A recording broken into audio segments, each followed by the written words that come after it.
بسم اللہ الرحمن الرحیم۔ دوستو، ویسے تو ہم سب پروردگار عالم کی بارگاہ میں دعا مانگتے ہیں، مگر جو اصل میں دعا مانگنے کا طریقہ ہے، اگر اس طریقے سے دعا مانگی جائے تو ہو ہی نہیں سکتا کہ پروردگار عالم ہماری دعاؤں کو رد کر دے۔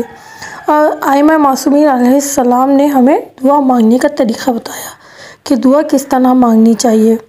یاد رکھیے کہ دعا کرنا خدا کو یاد کرنے کا بہترین اور مؤثر ترین طریقہ ہے، کیونکہ دعا مانگنے والا انسان پورے دل سے خدا کی طرف متوجہ ہوتا ہے۔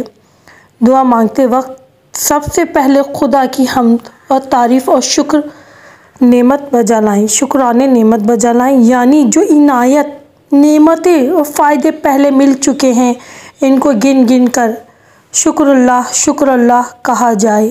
ایسا طریقہ یہ ہے کہ نماز کے بعد سجدہ شکر کریں، اس میں 100 دفعہ شکر اللہ کہیں یا کم سے کم 3 مرتبہ دل سے شکر اللہ کہیں۔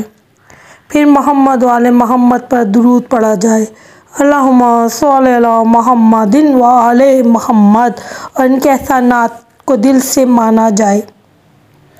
پھر اپنے گناہوں غلطیوں کا اعتراف کر کے خدا سے معافیاں مانگی جائے، کم سے کم 3 مرتبہ استغفر اللہ ربی واتوب الیہ، استغفر اللہ ربی واتوب الیہ، استغفر اللہ ربی واتوب الیہ پڑھا جائے۔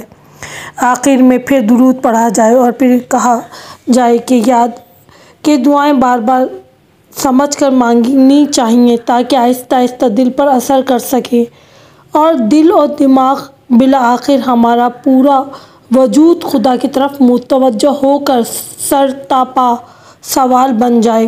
بالآخر ہمارا وجود پوری شدت سے خدا پر بھروسہ اور محبت کرنے لگے۔ یہی ایمان کا حاصل ہے اور انسان کی معراج ہے، کیونکہ خداوند عالم نے فرمایا ہے، جو خدا پر بھروسہ کرتا ہے خدا اس کے لیے کافی ہو جاتا ہے۔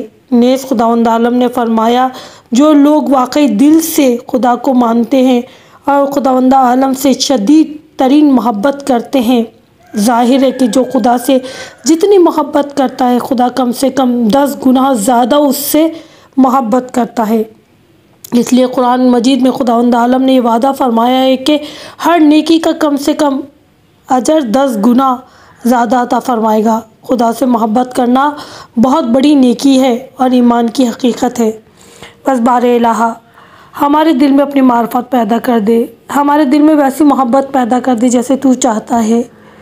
بس پروردگار، جو بے روزگار ہے بار الہ ان کو روزگار عطا فرما، جو بیمار ہیں ان کو شفا عطا فرما، جو مفلس ہیں ان کی مفلسی دور عطا کر دے بار الہ۔ لوگ بے روزگاری کی وجہ سے خودکشیاں کر رہے ہیں، بار الہ صبر عطا فرما، ان کو روزگار عطا فرما، ہر ایک کی دلی مرادوں کو پورا کر دے۔ تمام بچے جو امتحانات دے رہے ہیں، امتحانات دے چکے ہیں، بار الہ ان کو کامیابی عطا فرما، ان کو اپنے مقصد میں کامیاب کر دے، ان کو ترقی عطا فرما، ان کے ذہنوں کو کھول دے، جو پڑھیں یاد ہو جائے، ان کو زیادہ سے زیادہ علم حاصل کرنے کی توفیق عطا فرما۔ تمام والدین کو اپنے بچوں کی خوشیاں دیکھنا نصیب عطا فرما، تمام لوگوں کو صحت اور تندرستی کے ساتھ پروردگار عالم زندگی عطا فرما۔ کرونا وائرس جیسی وبا سے سب کو محفوظ رکھ، سب کی حفاظت فرما، سب کو صحت و تندرستی عطا فرما۔ جو بچیاں اور بچے شادی کے خواہشمند ہیں بار الہ ان کی جلد سے جلد شادی ہو جائے، ان کو نیک اور صالح شوہر اور بیویاں مل جائیں، ہر ایک کی دلی مرادوں کو پورا کر دے۔ جو بے اولاد ہے پروردگار عالم ان کو نیک اور صالح اولاد عطا فرما، جو اولاد نرینہ چاہتے ہیں پروردگار ان کو اولاد نرینہ عطا فرما دے، ہر ایک کی دلی مرادوں کو پورا کر دے، ہر ایک کے رزق میں اضافہ فرما، پریشانی کو دور فرما دے، سب کی دعاؤں کو قبول کر لے، ہمارے مرحومین کو اپنے جوہر رحمت میں جگہ دے، اور جن کے والدین زندہ ہیں پروردگار ان کو صحت و تندرستی کے ساتھ زندگی عطا فرما، جن کے والدین اس دنیا میں نہیں ہیں بار الہ ان کے جوہر رحمت میں جگہ دے۔ اپنی دعاؤں میں مجھے بھی یاد رکھیے گا۔ خدا حافظ۔ Ilmkashahar TV. Like, share. Subscribe my channel.